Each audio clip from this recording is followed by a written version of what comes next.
Magandang araw mga local governance partners. Masaya kami to have you on board para sa ating maikling paglalakbay sa ating Local Governance Resource Center e-library. But before we walk you through the e-library, hayaan yung kwentuhan ko muna kayo kung bakit naging initiative ng LGRC Calabarzon ang e-library nito. Nagsimula ang initiative na ito noong 2021 at unang na-launch noong February 11, 2022. Dahil karamihan ng operations ng DILG4A ay naging online, nagkaroon ng pangangailangan mas maging accessible ang mga knowledge products na mga programang ipinapatupad ng department. Dahil knowledge-centric ang ginagalawang konteksto ng DILG, mahalaga na mayroong maayos na system to consolidate and access knowledge products. This also helps us identify what knowledge we have, what we don't have, thereby enabling us to create or co-create lacking knowledge products with our partners. Bagaman functional na ang e-library simula 2022, hindi gaano naging extensive ang pag-consolidate ng mga knowledge products bawat program. Bukod pa dito, karamihan sa makikitang KP sa e-library ay social media content at listahan lamang ng mga books and other print media available in the LGRC Physical Library. Hindi rin ganoon pa ka-structured at systematized ang searching feature ng e-library for the knowledge products. Isa ring mahalagang point of consideration ang pangangailangan ng mga field personnel ng access sa iba't ibang KPs nang hindi na kailangan pang humingi ng permission from the concerned program officers. Kinakailangan na ang mga knowledge products na kadalasan ay basis at reference ng ating mga field personnel ay openly at readily available for their consumption. Dahil dyan, sa pangunguna ng ating LGRC Manager at Assistant Managers, isinagawa ang LGRC e-library vamping. At heto na nga ang paunang silip sa bagong version ng LGRC Calabarzon e-library. Tara! Upang ma-access ang e-library, pumunta lamang sa address bar ng inyong browsers at i-type ang lgrc.calabarzon.dilg.gov.ph. Pwede mo ring ma-access ang LGRC website sa DILG Calabarzon website. Upon being directed to the website, makikita mo ang landing page ng LGRC Calabarzon e-library. Dito mo rin makikita ang LGRC description, overall goal, key principles and strategies, and program facilities. Basic information you need to know about LGRC. Ang kasunod na bahagi ng e-library ay ang About tab. Sa About tab ay may tatlong drop-down menu. Una ay ang Vision, Mission, Values, and Principle. This sets the direction of all the ongoing and future initiatives of LGRC Calabarzon. Sunod sa drop-down menu ay ang pagpapakilala ng aming LGRC team. Ito ay binubuo ng Assistant Regional Director na siyang LGRC Manager, Division Chiefs bilang Assistant LGRC Managers, Facility Managers, at Facility Members. Upon clicking the drop-down arrow, the LGRC members involved in each facility or unity will be shown. Makikita mo rin dito ang mga duties and responsibilities nila. Ang huling drop-down menu ng About Us tab ay ang Operations Manual. Dito nakapaloob ang pagdedetalye kung paano kumikilos at umiiral ang LGRC. Tumako tayo sa Knowledge Product tab. Ito ang magsisilbing virtual repository ng lahat ng mga knowledge products ng programang ipinapatupad ng DILG. Kapag clinic mo ang Knowledge Product tab, makikita mo ang 5 outcomes kung saan categorized ang projects, programs, and activities of the department. Outcome 1. Excellence in local governance upheld. Outcome 2. Peaceful, orderly, safe, and secure communities strengthened. Outcome 3. Resilient communities reinforced. Outcome 4. Inclusive communities enabled. At Outcome 5, highly trusted department and partner. Sa bawat outcome, may mga nakapaloob na PPAs at makikita naman sa bawat PPA ang mga available knowledge products tungkol dito gaya ng issuances, publication, multimedia, at slide presentation.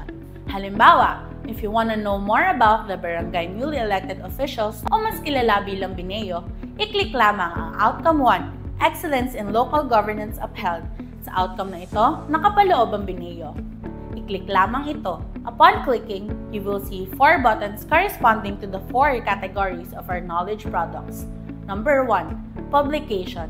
KPs such as soft copies of books, journals, and newsletters on a certain PPA are accessible here. Number 2, Multimedia. Para sa multimedia KPs na mostly ay developed in-house through the Creatives Unit, dito mo sila maaaring makita o mapanood. Ang mga ito ay uploaded rin sa mga social media accounts ng DILG4A na siyang produkto ng iba't ibang online segments for short-form content such as Marites Martes, Is It Legit, at iba pa. Number 3, presentation materials. Dahil isa sa mga regular activities ng department ay ang provision of capacity development, madalas ring kinakailangan ang mga presentation materials that aid lectures, seminars, and workshops. Sa bahaging ito, maaaring ma-access ang iba't ibang slide presentations on different topics about a particular PPA na kadalasan ay nagmumula sa central office o di kaya ay modified naman ng mga regional focal person. Number 4, issuances. Crucial references din ang mga issuances na nanggaling sa central office, sa ibang NGAs o kaya naman ay mula mismo sa regional office. Maaari ring ma-access sa e-library ang mga disseminated issuances kagaya ng memorandum, advisory, circulars, joint circulars, at iba pa. Kasunod na tab ay ang directory na may 2 items sa drop-down menu. Una dito ay ang expert. Dito makikita ang talaan ng mga in-house subject matter experts of DILG Calabarzon. Para hanapin ang mga experts on a particular program, i-type lamang ang keyword sa search box. Sa mga susunod na buwan, isa sa mga ipagpapatuloy na inisyatibo ng LGRC ay ang pag-certify ng mga in-house subject matter experts nito. Sa pamamagitan nito, matitiyak na ang mga identified experts ng LGRC Calabarzon ay may sapat na kakayahan at karanasan na certified at validated na mga tutukuying certifying authorities ng DILG Calabarzon. Ang isa pang item sa drop-down menu ng directory ay ang MSAC Partners. Dito makikita ang record ng lahat ng mga MSAC partners ng DILG Calabarzon, regional line agencies, learning research institutes, civil society organizations, and the private sector. Nakalagay rin ang pangalan ng heads of agencies and their official email addresses where we can course through our intent to collaborate. You can also be redirected to their official websites or Facebook pages once you click on the names of the MSAC partners. The last tab is the Contact Us tab. Maaari kang magpadala sa amin ng message kung mayroon kang mga katanungan o gustong linawin sa anumang usapin patungkol sa LGRC Calabarzon, DILG o local governance in general. I-type lamang ang iyong pangalan, email at message. Click Submit. Rest assured na ito ay makakarating sa kinauukulan at mabibigyan ng kasagutan. Dito rin maaaring makita ang address ng tanggapan ng LGRC Calabarzon, pati na rin ang aming telephone numbers. At yan ang ating maikling walkthrough sa ating revamped LGRC e-library. Knowledge is power. Knowledge is a precious commodity that should be continuously harnessed. One of the ways that LGRC Calabarzon is dealing with its extensive knowledge base is by establishing a repository of knowledge products across all outcome areas and PPAs.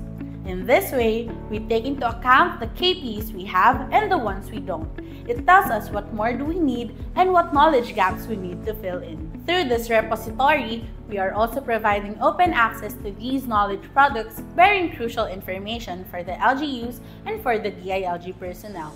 It becomes easier to locate what kind of knowledge product we need, enabling us to deliver public service better. Siyempre, hindi dito nagtatapos ang pagpapatibay natin ng management system ng ating knowledge products. Ika nga, this is just the start. Asahang patuloy pang mag-iibang anyo ang ating e-library upang mas ma-maximize pa natin ang mga potensyal nito. Patuloy rin ang LGRC Calabarzon sa paghuhubog pa ng mga kakayahan nito upang mas maging progresibo at angkop sa panahon ang serbisyo.